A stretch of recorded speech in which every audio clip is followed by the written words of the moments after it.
Dear daughter, I'm writing this as a diary entry because one day I will need you to understand, and maybe I won't be here to explain. I remember a moment that seemed harmless. I was getting ready to go out, wearing a top that I loved.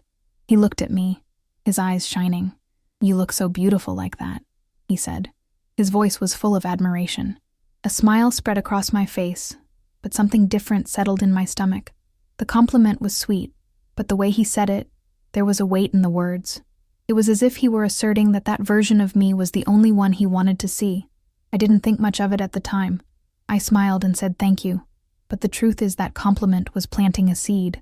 Over time, I realized he started commenting on the clothes I wore more frequently.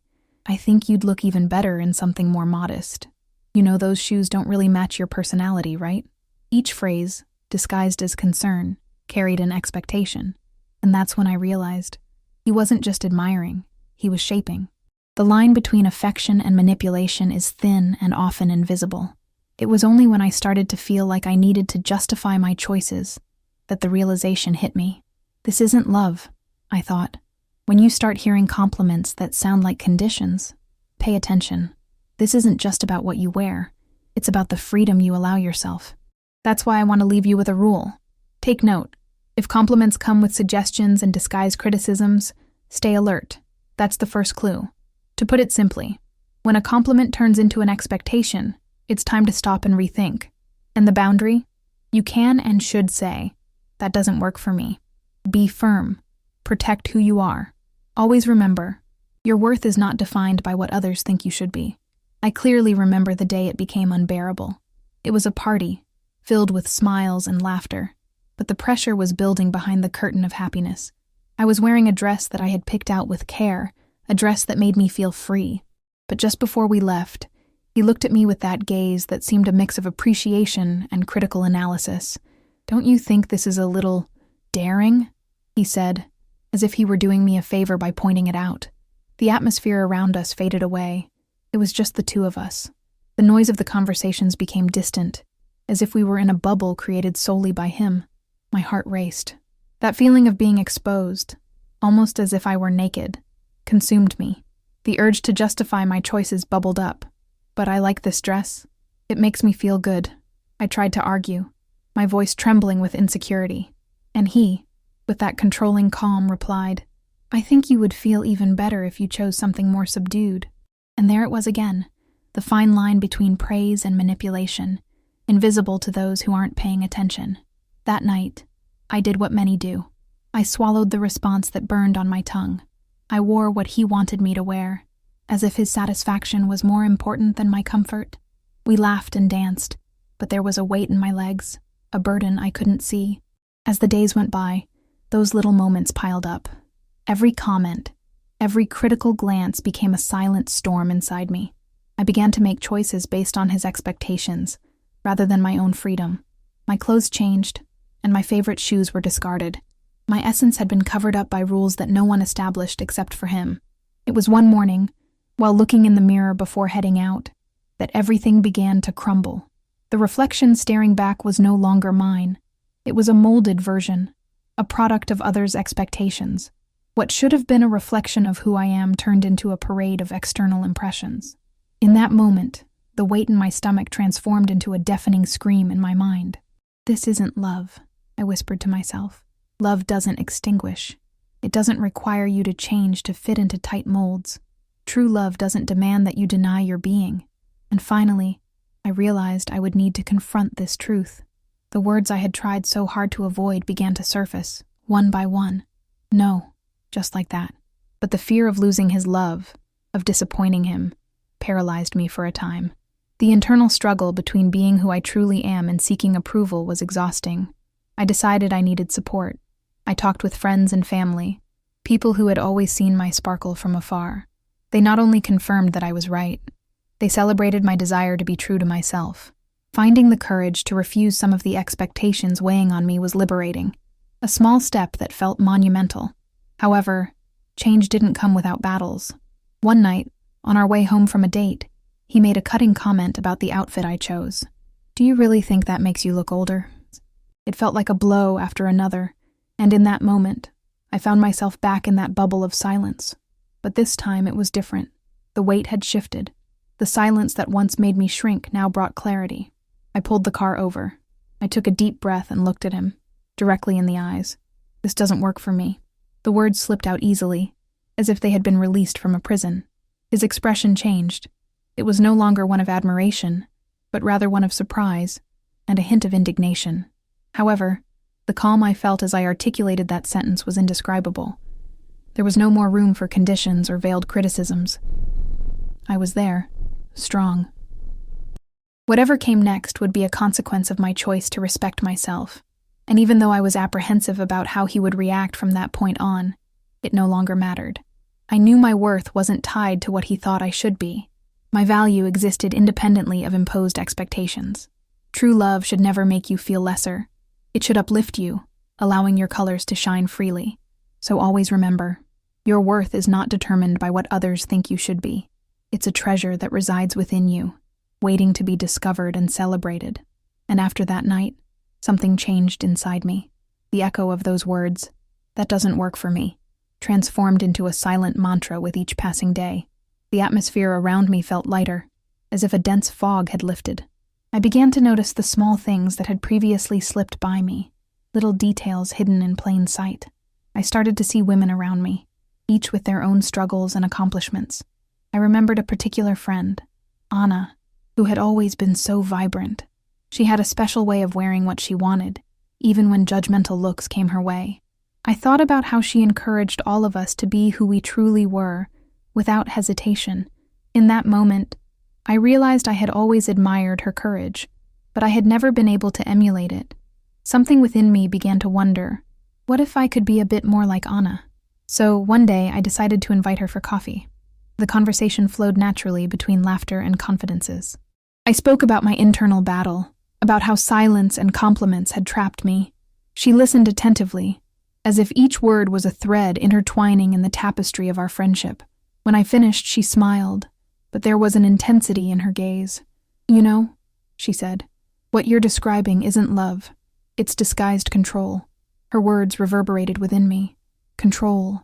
The notion that someone could control how we dress, or how we feel, was a revelation.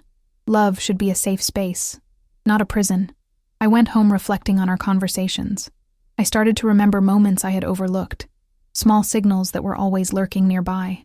The times he asked me to change the color of my hair, or when he suggested that I shouldn't wear big earrings because he thought they didn't suit me. A chill ran down my spine, as what had once been nebulous now had sharp contours. He was shaping everything. That same week, I faced another uncomfortable situation, a work meeting where my new project would be presented. The room was filled with colleagues, but the tension was palpable. I observed the smiles and expressions, attempts to encourage my confidence. But what I really noticed was his gaze, seated in the front row. He was there, but his presence felt suffocating, a weight that brought with it old memories of insecurity. When my presentation started, I felt my heart race. For every word I spoke, I saw his reactions.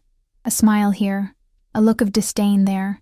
It was as if he was deciding, in real time, whether I was doing it right or wrong. And then, like a lightning bolt, I remembered what Anna had said and what I had learned. This doesn't work for me. Silently, I repeated the phrase in my mind. With each slide that passed, I let go a little more. The idea of pleasing him began to dissipate. My words began to flow with a life of their own, my ideas taking shape. The relief was almost instantaneous. I felt as if an invisible chain had been broken.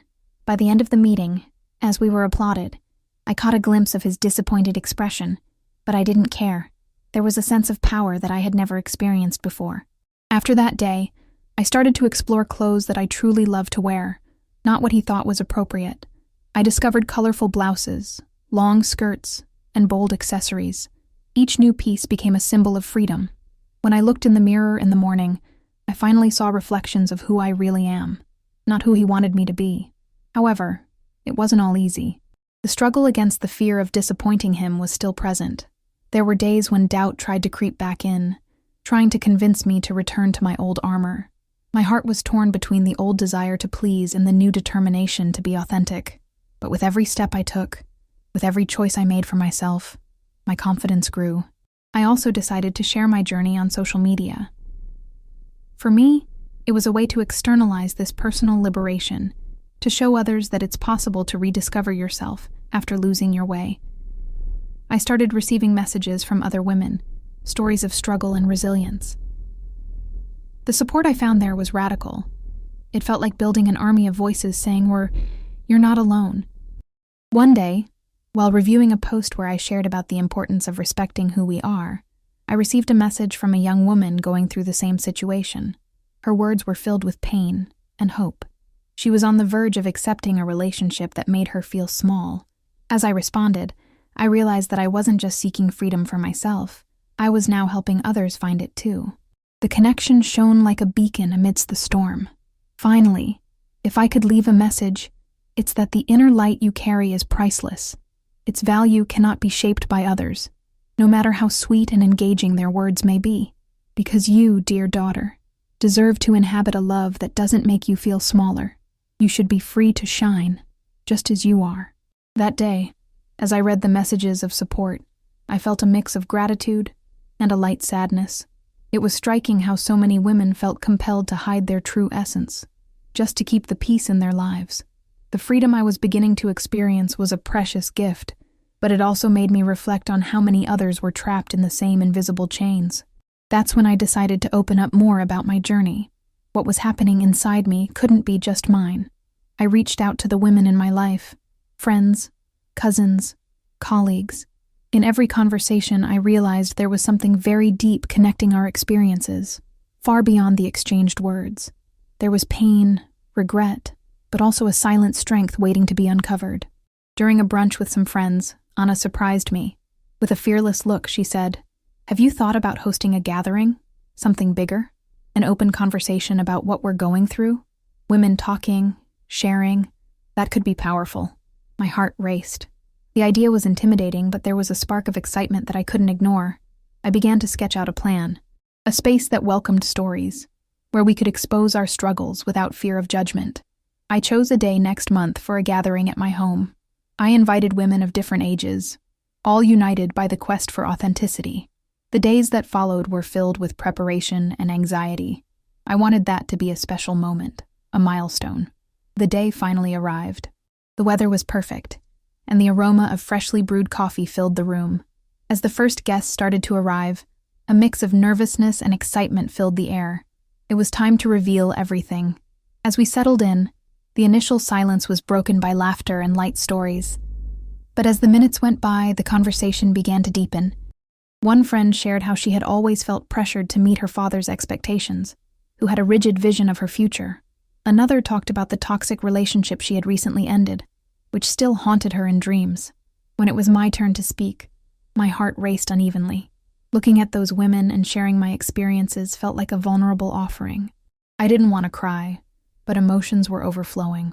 I talked about the weight of conditional praise and how it shaped me, how I stopped believing that my essence was enough. As I spoke, I could feel a growing warmth in the room. The energy was palpable, almost electric, and when I finished, I saw tears in the eyes of several of them. Instead of discomfort, there was a deep understanding hanging in the air, as if each of them recognized parts of their own journeys in my words. Anna took the floor and began to speak about the importance of celebrating each fragment of ourselves. "We need to be honest about our fears, but also about our victories," she said. Her words resonated, and the atmosphere filled with murmurs of agreement. Of course, each of us had a unique story, but there was a common theme: the struggle for freedom.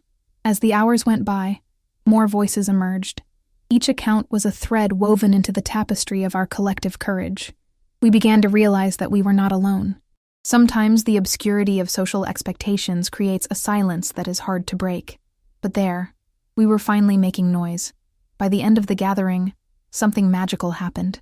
The atmosphere felt light and vibrant, almost as if a fog had lifted. We felt that each of us had shed something: masks, insecurities, imposed patterns. We hugged each other, laughing and crying at the same time, celebrating small victories. That night, I realized that our power lay in the connections we created. The strength that comes from allowing yourself to be vulnerable is immeasurable, and so I decided that this would be just the first of many gatherings. We wanted to continue this exchange of love and wisdom, to create a safe space for each of us to thrive. The journey wouldn't be easy, but now, with the company of other women willing to reclaim their authenticity, I knew it was possible. There was a world out there waiting for us, and we were ready to face it together. Looking at those women around me, I realized that I had finally found a group that embraced the freedom I had longed for.